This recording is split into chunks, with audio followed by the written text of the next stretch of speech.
There are 7 statements that can make a narcissistic person step back from you.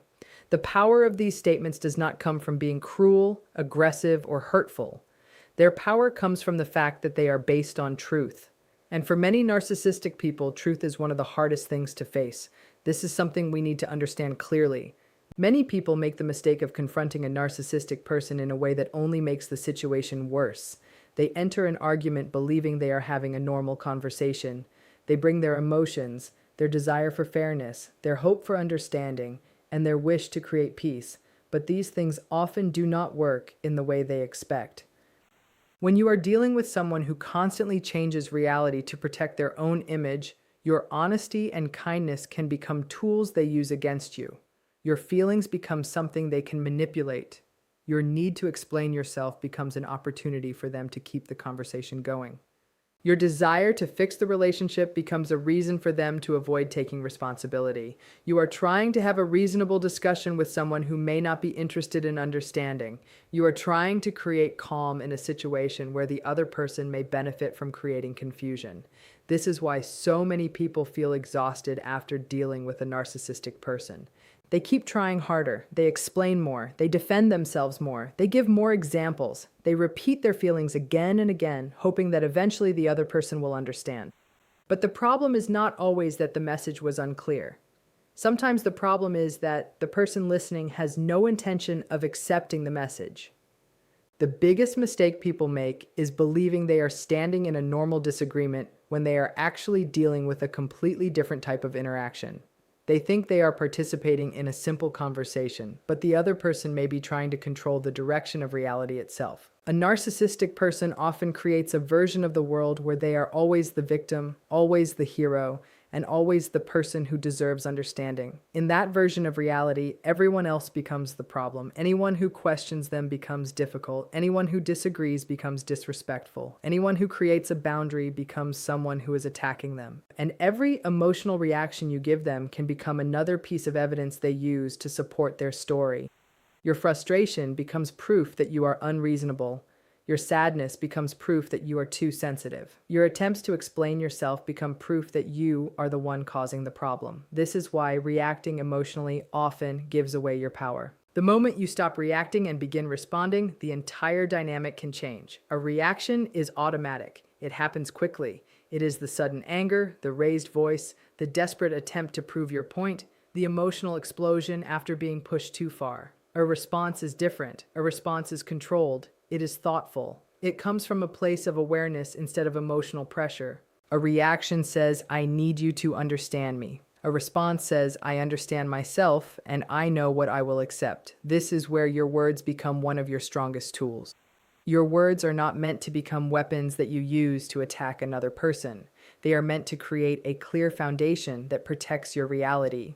They help you stand firmly when someone else is trying to pull you into confusion. To understand why this works, we have to look deeper into what drives narcissistic behavior. What is a narcissistic person truly afraid of beneath the confidence, the pride, and the constant need to appear superior? It is not your anger. It is not your arguments. It is not even your criticism. The thing that threatens the false image they work so hard to maintain is exposure.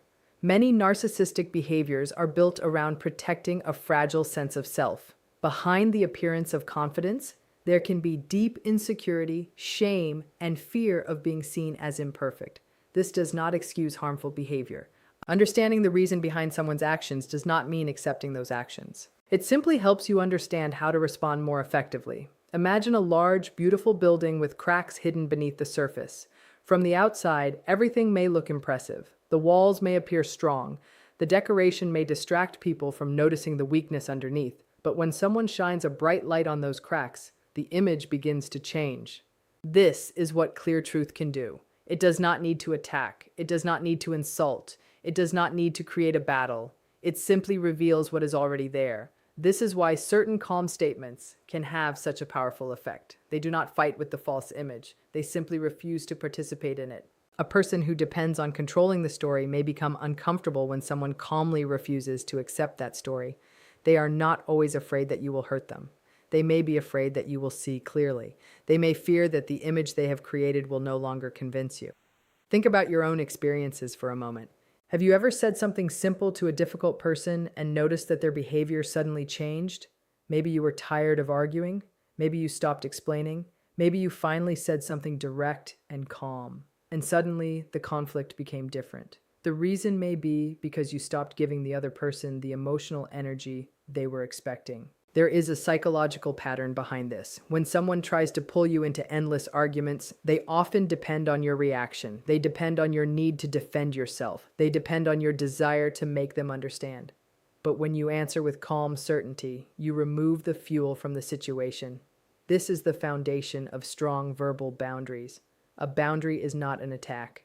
A boundary is not punishment. A boundary is a clear statement about what you will and will not allow in your life. There is a major difference between aggression and confidence.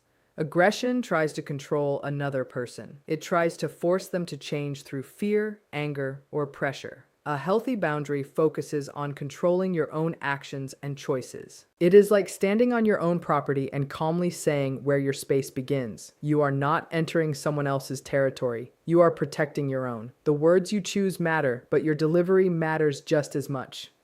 A boundary shouted in anger often becomes another argument. It tells the other person that they have successfully pulled you into an emotional battle. But a boundary spoken with calm confidence sends a completely different message. It shows that you are not fighting for approval. You are simply stating reality.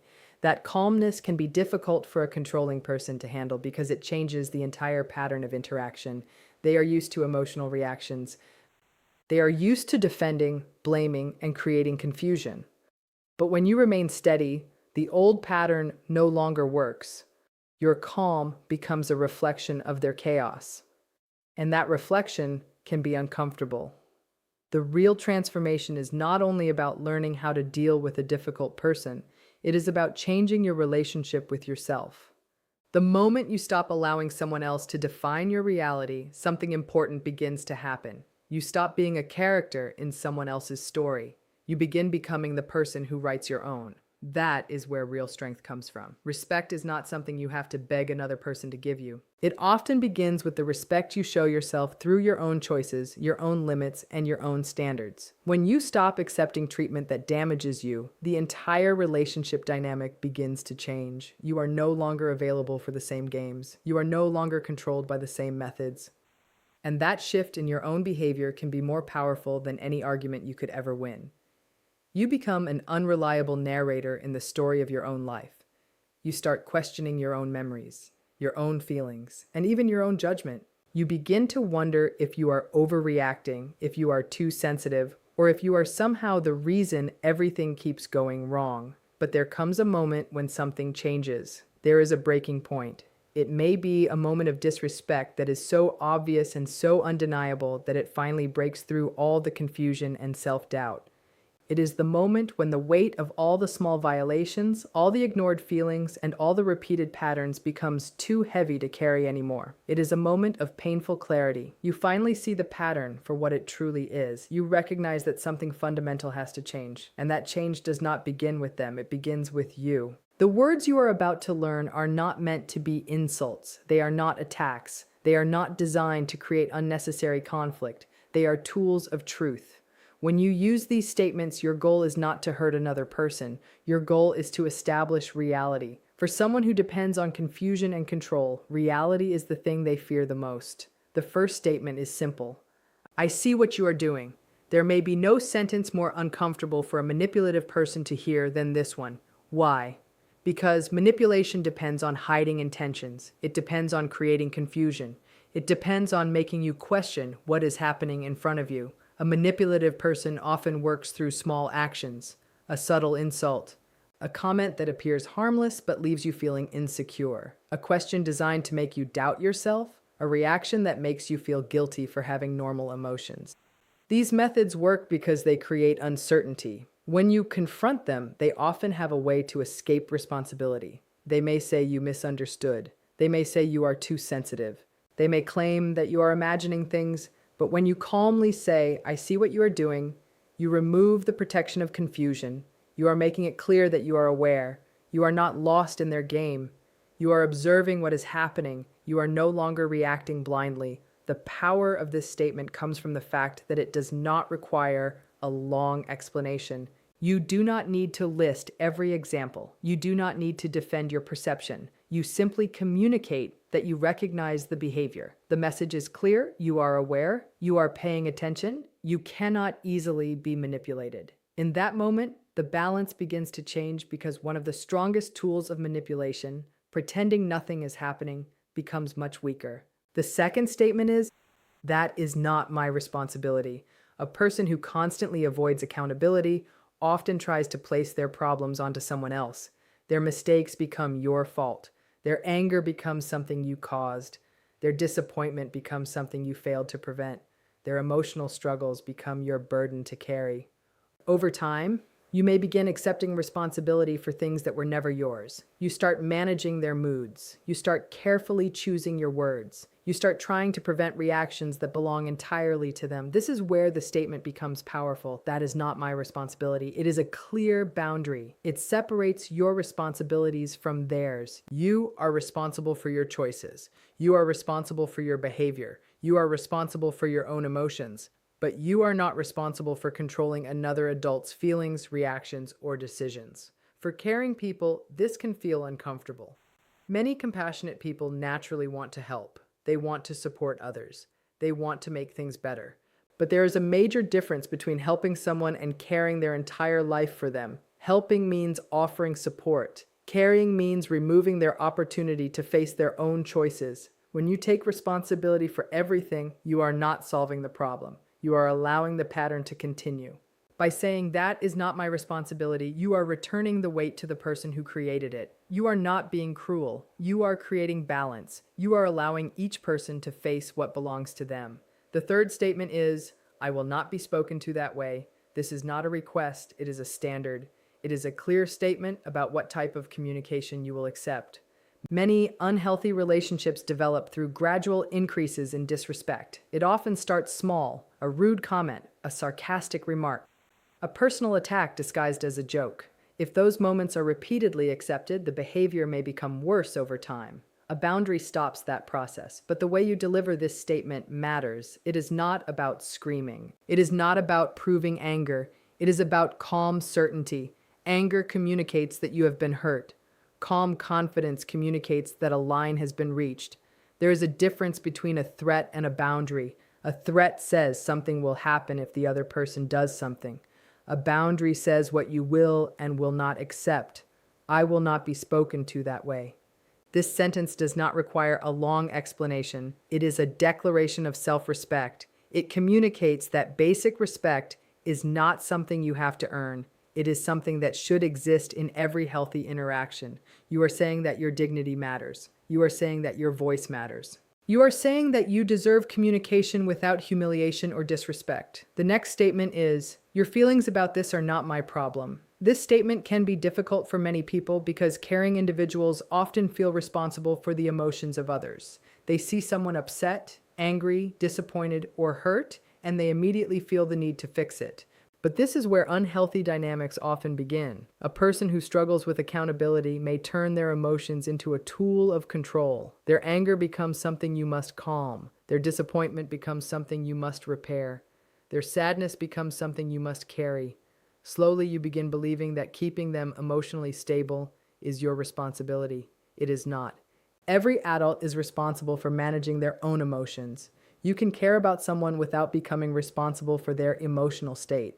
You can understand their feelings without allowing those feelings to control your actions.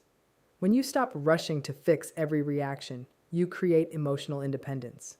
You stop becoming trapped in the cycle of constantly trying to prevent another person's anger or disappointment. You return responsibility to where it belongs, to them. This does not mean you lack compassion. It means you understand the difference between support and surrendering your own peace. The next statement is, I do not need to justify myself to you. Many people find themselves trapped in endless arguments where they are constantly explaining themselves. They explain their choices, they explain their feelings, they explain their intentions, they explain their memories, they explain themselves again and again, hoping that eventually the other person will understand. But with a person who is committed to misunderstanding you, more explanation rarely creates peace. Instead, it often creates more opportunities for criticism. Every additional detail becomes another thing that can be questioned, twisted, or used against you. The conversation becomes a courtroom. You are forced to defend yourself. They become the person deciding whether your reasons are acceptable. But your life is not a trial. You do not need permission to have feelings. You do not need approval to make choices. You do not need someone else to confirm that your experiences are real. When you say, "I do not need to justify myself to you," you take back authority over your own life. You are saying that your decisions belong to you, your values belong to you, your identity belongs to you. The next statement is, "This conversation is over." This is one of the strongest boundaries because it ends the cycle completely. Some conversations are not designed to create understanding, they are designed to exhaust you. They continue in circles. The same accusations appear again and again. The same arguments repeat. The goal is not resolution. The goal is control through confusion. When you say this conversation is over, you are refusing to continue participating in something harmful. A boundary becomes powerful when it is followed by action. You may need to leave the room. You may need to end the phone call. You may need to stop responding. Your actions communicate that your time, energy, and mental peace have value. The next statement is, "I am not interested in your opinion of me." This statement challenges the foundation of a controlling dynamic. Many people who use manipulation depend on being the judge in someone else's life. They want you to seek their approval. They want you to fear their criticism. They want their opinion to become the measurement of your worth. But when you stop depending on their approval, their power decreases. You begin finding your value from within. You understand who you are. You understand your own principles. You understand your own character. Another person's judgment no longer defines your identity. This is a form of freedom. It is the moment when you stop searching for yourself through someone else's reflection. These statements are powerful because they destroy the foundation of control. They do not work because they are cruel. They work because they remove the confusion that allows unhealthy behavior to continue. To understand why these boundaries can create such a strong reaction, it is important to understand the fragile structure behind extreme narcissistic behavior. A person with strong narcissistic traits often creates a false image of themselves. This image may appear confident, powerful, perfect, or superior, but beneath that image can exist deep insecurity and a strong need for outside validation. Their sense of importance depends heavily on how others respond to them. They need admiration. They need attention. They need confirmation that the image they created is real. When someone refuses to provide that validation, it can feel threatening to that false image. A boundary is not simply a disagreement. It challenges the system they depend on. When you say, "I see what you are doing," you are showing awareness. When you say, "That is not my responsibility," you are refusing to carry their burden. When you say, "I do not need to justify myself," you are refusing to surrender your authority. Each statement removes a piece of control. This is why calm truth can feel more powerful than anger. Anger can become another emotional battle. Calmness creates distance. Clarity creates strength. A person who depends on confusion loses power when you stop participating in confusion. Many unhealthy patterns survive because one person keeps trying to explain, convince, defend, and prove. But when you step out of that cycle, the dynamic changes. You stop fighting for someone else to understand your reality. You start trusting your own understanding. One of the strongest effects of healthy boundaries is that they interrupt projection. Projection happens when someone places their own unwanted behaviors or emotions onto another person. They may accuse you of being angry when they are the one losing control. They may accuse you of being selfish when they are ignoring your needs. They may accuse you of creating problems when they are avoiding responsibility. But when you respond with calm honesty, you refuse to accept that false image. You do not absorb what does not belong to you. Your calmness highlights chaos. Your honesty highlights dishonesty. Your stability highlights instability. This creates discomfort because the usual pattern no longer works. You are no longer accepting blame that does not belong to you. You are no longer carrying emotions that are not yours. You are no longer allowing someone else to define reality for you. The greatest change happens when you rebuild your relationship with yourself. After experiencing constant criticism, confusion, or emotional pressure, many people lose trust in their own judgment. They begin looking outside themselves for answers. But healing begins when you return to your own inner voice. You learn to trust your feelings. You learn to recognize your needs. You learn that respect is not something you have to beg for. Boundaries are not about controlling another person. They are about controlling your own participation. You cannot force someone else to change. You cannot make someone understand what they refuse to see. But you can decide what you accept. You can decide how you respond. You can decide where your energy goes. The strongest message you can send is not always a perfect sentence. Sometimes it is your consistency. Sometimes it is your silence. Sometimes it is your decision to stop engaging in patterns that destroy your peace. Your power returns when you stop trying to win a battle that was never meant to be fair. The goal is not to defeat another person. The goal is to protect your own reality, your peace, your dignity, your sense of self. And once you understand that, the control that once seemed impossible to escape begins to disappear.